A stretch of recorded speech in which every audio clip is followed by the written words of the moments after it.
ناظرین، جس خوفناک طوفان اور تباہ کن سیلاب کا اندیشہ تھا وہ اب حقیقت بن کر پنجاب پر ٹوٹ پڑا ہے۔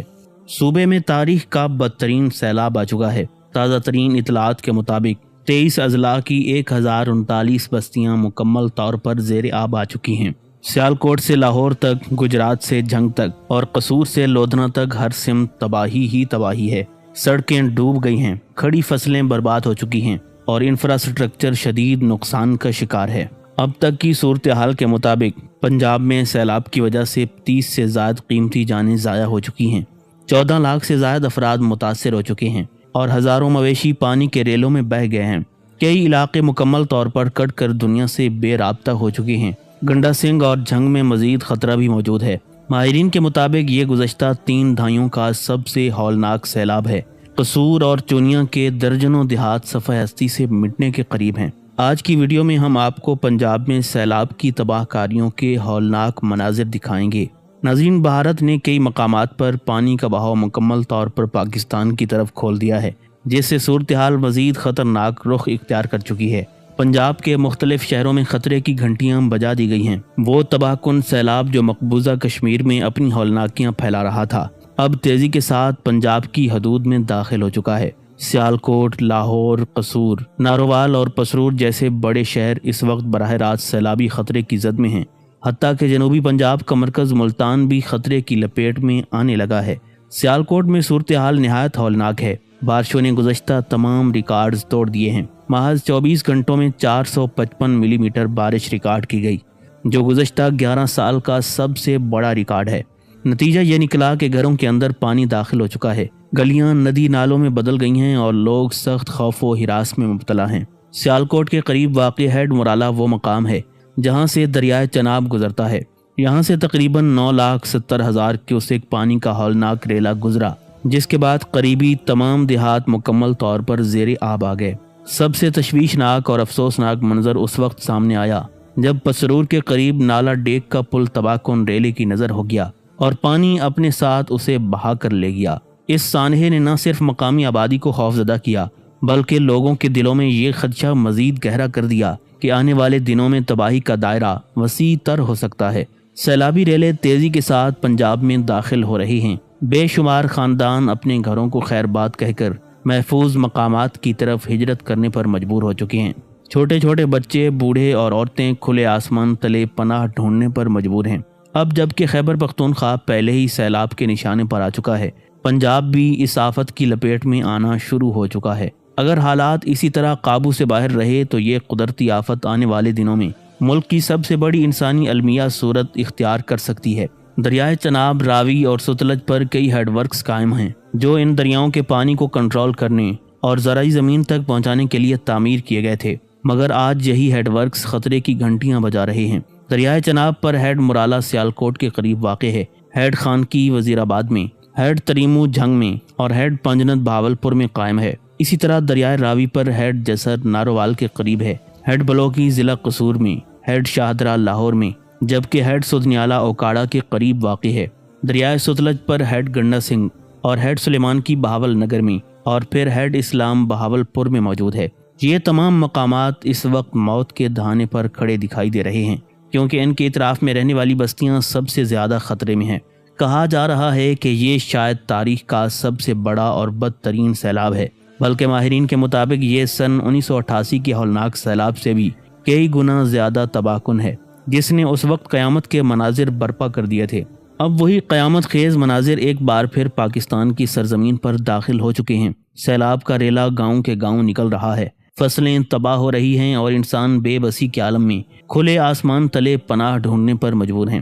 ماہرین ماحولیات خبردار کر رہے ہیں کہ یہ آفت محض ایک وقتی حادثہ نہیں بلکہ مستقبل کا ایک مسلسل خطرہ ہے۔ آنے والے برسوں میں بارشیں مزید غیر متوازن ہوں گی، پانی کا ریلا اور بھی شدید ہوگا اور سیلاب اپنی تباہی میں کئی گنا اضافہ کر دے گا۔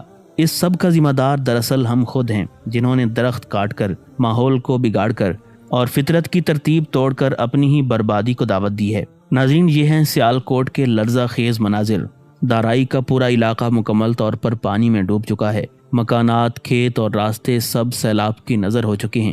انسان کی محنت کی دہائیوں پر مشتمل فصلیں چند لمحوں میں غرق ہو گئی ہیں۔ یہ صرف ایک شہر یا ایک ضلع کا قصہ نہیں بلکہ ایک ایسی تباہی کا آغاز ہے جو اگر قابو میں نہ لائی گئی تو پورے ملک کو اپنی لپیٹ میں لے سکتی ہے۔ سیالکوٹ چاروں طرف سے نالوں کے جال میں گھرا ہوا شہر ہے اور آج یہ تمام نالے اپنے کناروں کو توڑ کر بے قابو ہو چکے ہیں۔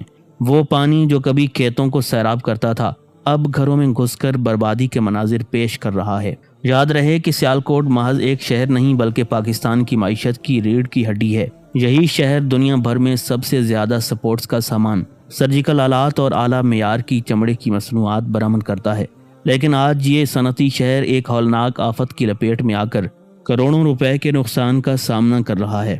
ادھر پسرور میں تو قیامت کے مناظر ہیں۔ سیلاب کا ریلا اپنے ساتھ سب کچھ بہا لے گیا ہے۔ گھر، کھیت، سڑکیں اور انسانوں کی برسوں کی محنت چند لمحوں میں مٹی کے ڈھیر میں مل گئی، گویا پورا شہر پانی کے غیظ و غضب کے سامنے موم کی مانند پگھل گیا ہو۔ سیلاب کے ساتھ ساتھ طوفانی بارشوں نے بھی تمام ریکارڈ توڑ ڈالے۔ یہ بارشیں گھنٹوں تک بغیر رکے برستی رہیں اور زمین کو دلدل میں بدلتی چلی گئیں۔ ہر سمت بس پانی ہی پانی اور لوگوں کی آنکھوں میں خوف اور بے بسی کے سائے۔ ناظرین، یہ آفت کسی قدرتی حادثے کے ساتھ ساتھ سیاسی چال کا نتیجہ بھی ہے۔ کہا جا رہا ہے کہ یہ سب کسی حد تک بھارت کی دانستہ حکمت عملی کا نتیجہ ہے، کیونکہ بھارت چاہتا ہے کہ پاکستان میں مزید تباہی پھیلے اور عوام کو زیادہ نقصان اٹھانا پڑے۔ سندھ طاس معاہدے کے مطابق بھارت پر لازم ہے کہ جب بھی وہ اپنے ڈیموں سے پانی چھوڑے تو پاکستان کو بروقت اطلاع دے، لیکن جب ستلج میں پانی چھوڑا گیا تو بھارت نے دانستہ طور پر اطلاع نہیں دی، جس کے نتیجے میں اچانک آنے والے ریلے نے ہر شے تباہ کر ڈالی۔ ہاں، چناب اور راوی میں پانی چھوڑنے کی اطلاع دینا بھارت کے لیے ناگزیر تھا، کیونکہ انہیں بھی اندازہ ہو گیا تھا کہ اگر اطلاع نہ دی گئی تو انسانی جانوں کے بڑے پیمانے پر ضیاع کا اندیشہ ہے اور یہ عالمی سطح پر ایک خوفناک انسانی المیہ بن جائے گا۔ سیلاب کی شدت کا اندازہ آپ اس بات سے لگائیے کہ لاہور جیسے بڑے شہر میں بھی دریائے راوی میں آنے والا پانی خطرناک حد تک بلند ہو چکا ہے۔ دریا کے کنارے لرزاں ہیں اور لوگ ڈرے سہمے اپنے گھروں کو چھوڑنے پر مجبور ہو رہے ہیں۔ یہ صرف پانی کا ریلا نہیں، یہ ایک ایسا پیغام ہے جو بتا رہا ہے کہ اگر ہم نے بروقت اقدامات نہ کیے تو آنے والے دنوں میں یہ طوفان ہر در و دیوار کو بہا لے جائے گا۔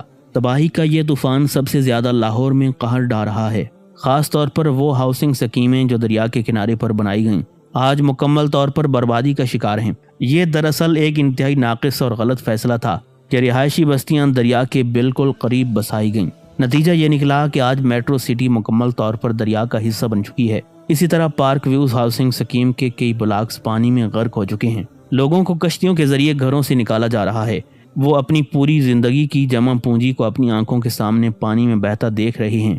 جن مکانوں کو بنانے میں دہائیاں لگیں وہ چند لمحوں میں ڈوب گئے۔ یہ مناظر اتنے ہولناک ہیں کہ دیکھنے والے کے دل دہل جاتے ہیں۔ پانی اتنی تیزی سے پارکوں اور گلیوں میں داخل ہوا کہ لوگ گھروں میں معصور ہو کر رہ گئے۔ کسی کو اندازہ ہی نہیں تھا کہ یہ آفت اتنی جلدی اور اتنی شدت کے ساتھ چھا جائے گی۔ اسی طرح کرتارپور، جو سکھ برادری کے لیے ایک نہایت مقدس مقام ہے، وہ بھی مکمل طور پر پانی میں ڈوب چکا ہے۔ اس کے نتیجے میں مذہبی اور تاریخی لحاظ سے بھی بہت بڑا نقصان ہوا ہے۔ یاد رکھیے، یہ سیلاب صرف دریاؤں کے پانی کا نتیجہ نہیں بلکہ اس میں بادل پڑنے یعنی کلاؤڈ بسٹ اور مسلسل طوفانی بارشوں نے بھی اپنا حصہ ڈالا ہے۔ یہی وجہ ہے کہ تباہی کی شدت کئی گنا مزید بڑھ گئی ہے۔ لاہور سمیت پنجاب کے کئی شہروں میں بارشیں مسلسل جاری ہیں اور گھنٹوں تک برسنے والی بارشوں نے گلی کوچوں کو جھیلوں میں بدل دیا ہے۔ اس وقت چنیوٹ سمیت پنجاب کے دیگر اضلاع میں بھی حالات نہایت سنگین ہیں۔ ہر سمت بس پانی ہی پانی ہے۔ لوگ چھتوں پر پناہ لینے پر مجبور ہیں، مویشی ڈوب رہے ہیں، کھیت اجڑ رہے ہیں اور روزگار ختم ہو رہا ہے۔ لیکن سوال یہ ہے کہ آخر یہ سب کچھ کیوں ہو رہا ہے؟ قدرتی آفات کیوں اس شدت کے ساتھ بڑھتی جا رہی ہیں؟ آئیے اس کی تہہ میں جانے کی کوشش کرتے ہیں۔ دنیا کے بیشتر شہر ہمیشہ دریاؤں کے کنارے آباد ہوئے ہیں۔ انسان اور دریا کا رشتہ ہزاروں سال پرانا ہے۔ یہ رشتہ تب تک بابرکت رہتا ہے جب تک دونوں ایک دوسرے کے حق کو تسلیم کرتے رہیں۔ جیسے ہی انسان دریا کا حق مارنے لگتا ہے، یہ رشتہ نعمت سے زحمت میں بدل جاتا ہے۔ تاریخ پر نظر ڈالیں تو بغداد دریائے دجلہ کے کنارے آباد ہوا، قاہرہ دریائے نیل کی بدولت زندہ ہے، ہندوستان کا دہلی دریائے جمنا کے ساتھ سانس لیتا ہے، بنارس گنگا اور جمنا کے سنگم پر بسایا گیا، حیدرآباد دکن دریائے موسیٰ کے قریب پھلا پھولا، اور پاکستان کا قدیم خطہ سندھ صدیوں سے دریائے سندھ کی آبی گود میں پروان چڑھتا آیا۔ اسی طرح لاہور بھی دریائے راوی کے دامن میں بسایا گیا۔ راوی لاہور کی پہچان تھا اور لاہور راوی کی شان۔ حقیقت یہ ہے کہ جب لاہور کا وجود نہیں تھا تب ہڑپا کی تہذیب کے لوگ اپنی زندگی کی آس اس راوی سے وابستہ کیے ہوئے تھے۔ کہا جاتا ہے کہ لاہور کے شیروالا گیٹ کے قریب سے یہ دریا گزرتا تھا۔ حضرت داتا گنج بخش علی حجویری رحمۃ اللہ علیہ کے مزار مبارک کے قریب سے ہوتا ہوا اردو بازار اور ساندہ کے کنارے بل کھاتا ہوا رواں رہتا، لیکن وقت کے ساتھ ساتھ یہ منظرنامہ بدل گیا۔ انسان نے اپنی حرص اور ضرورت کے تحت دریا کو قابو کرنے کی کوشش کی، اس پر ڈیم بنائے گئے، اس کا بہاؤ کم کیا گیا اور پھر رفتہ رفتہ دریا اپنی اصل گزرگاہوں سے پیچھے ہٹتا چلا گیا۔ ہم نے اسی پیچھے ہٹتے دریا کی زمین پر بستیاں بسا لیں، مگر یاد رکھیے، ماہرین ہمیشہ یہ کہتے آئے ہیں کہ دریا اپنی پرانی راہ ضرور تلاش کرتا ہے، چاہے اسے برسوں لگ جائیں۔ اور آج لاہور میں تباہی کی سب سے بڑی وجہ یہی ہے، ہم نے راوی کا حق مارا اور اب راوی نے اپنا حق لے لیا۔ یہ قصور دریا کا نہیں بلکہ ہمارا ہے۔ راوی کا ماخذ بھارت کے صوبے ہماچل پردیش میں ہے۔ یہ دریا تقریباً 80 کلومیٹر تک پاکستان اور بھارت کی سرحد کے ساتھ ساتھ بہتا ہے۔ یہ علاقہ مدھو پور اور پٹھان کوٹ کہلاتا ہے۔ بھارت نے یہاں اس پر 4 بڑے ڈیم تعمیر کیے ہیں، جس کی بدولت وہ اپنی مرضی سے پانی کھولتا اور بند کرتا ہے۔ اس کھیل میں نقصان ہمیشہ پاکستان کو اٹھانا پڑتا ہے۔ اسی طرح دریائے ستلج کا آغاز چین کے تبت سے ہوتا ہے۔ اس کے پانی میں صاف اور نمکین دونوں اجزاء شامل ہیں۔ یہ دریا پاکستان میں قصور شہر کے قریب داخل ہوتا ہے۔ بھارت اس پر بھی کئی بیراج اور ڈیم بنا چکا ہے اور جب چاہے پانی کے ریلے چھوڑ دیتا ہے۔ نتیجہ یہ نکلتا ہے کہ پاکستان کے کھیت، بستیاں اور شہر اچانک آنے والے پانی میں ڈوب جاتے ہیں۔ یوں کہا جا سکتا ہے کہ آج لاہور سمیت پنجاب کے کئی علاقے جس بدترین تباہی کا شکار ہیں، وہ صرف قدرتی آفت نہیں بلکہ ہماری اپنی کوتاہیوں اور بھارتی آبی جارحیت کا مشترکہ نتیجہ ہے۔ ناظرین، دریائے چناب مقبوضہ کشمیر سے نکلتا ہے، جہاں اس وقت بار بار کلاؤڈ بسٹ جیسے خوفناک واقعات پیش آ رہے ہیں۔ انہی کی وجہ سے چناب میں بھی شدید درجے کا سیلاب آیا ہوا ہے۔ بھارت نے اس دریا پر 7 بڑے ڈیم تعمیر کیے ہیں اور یہ دریا سیالکوٹ کے قریب سے گزرتا ہے۔ ستلج، راوی، چناب اور بیاس، یہ تمام دریا بالآخر دریائے سندھ میں جا کر ملتے ہیں۔ یہی وجہ ہے کہ جنوبی پنجاب اس وقت نہایت خطرناک صورتحال سے دوچار ہے اور اس کے بعد یہ سیلابی ریلے سندھ کی طرف بڑھیں گے۔